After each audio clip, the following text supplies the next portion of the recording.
அனைத்து பாட்டாளி சொந்தங்களுக்கும் வணக்கத்தை தெரிவித்துக் கொள்கிறேன். வருகின்ற 2022 ஆங்கில புத்தாண்டை முன்னிட்டு அனைவருக்கும் ஆங்கில புத்தாண்டு நல்வாழ்த்தை தெரிவித்துக் கொள்கிறேன்.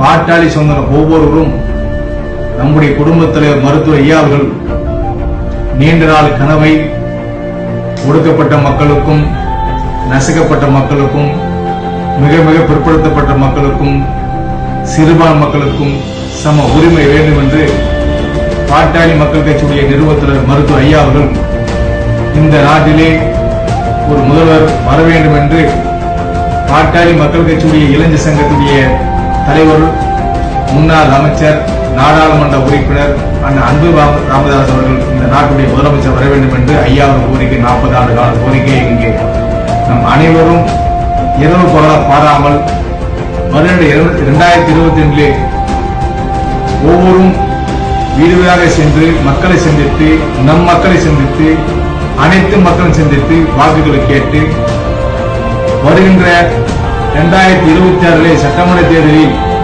பாட்டாளி மக்கள் கட்சி ஆட்சி வர வேண்டும். அது நம்முடைய அன்பு ராமதாஸ் அவர்கள் நாட்டு முதலமைச்சர் வர வேண்டும் என்று அனைவரும் உறுதிமொழி இருக்க வேண்டும். இந்த ஆண்டு நமக்கெல்லாம் மகிழ்ச்சியான ஆண்டாக இருக்க வேண்டும்.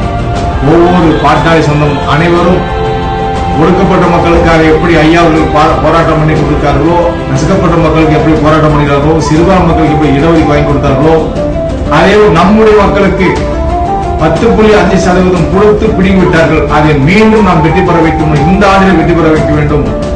அதை கண்டிப்பாக அந்த அன்பு ராமதாஸ் அவர்கள் சொன்னார்கள் பொதுக்குழுவிலே 2022 10.5% இடஒதுக்கீடு நாம் மீண்டும் பெறுவோம் என்று சொன்னார்கள். கண்டிப்பாக அதுக்கு நீங்கள் ஒவ்வொருவரும் பாடுபட வேண்டும் என்று கேட்டு ஒவ்வொரு உங்கள் கட்சி உங்கள் ஐயா அப்படி நினைத்து ஒவ்வொரு நம்ம உறவுகளை சந்தித்து இந்த 2022 நாம் வெற்றி ஆண்டாக கொண்டாட வேண்டும் என்று தெரிவித்துக் கொள்கிறேன். அனைவருக்கும் இனிய ஆங்கில புத்தாண்டு பொங்கல் வாழ்த்துக்களும் தெரிவித்துக் கொள்கிறேன்.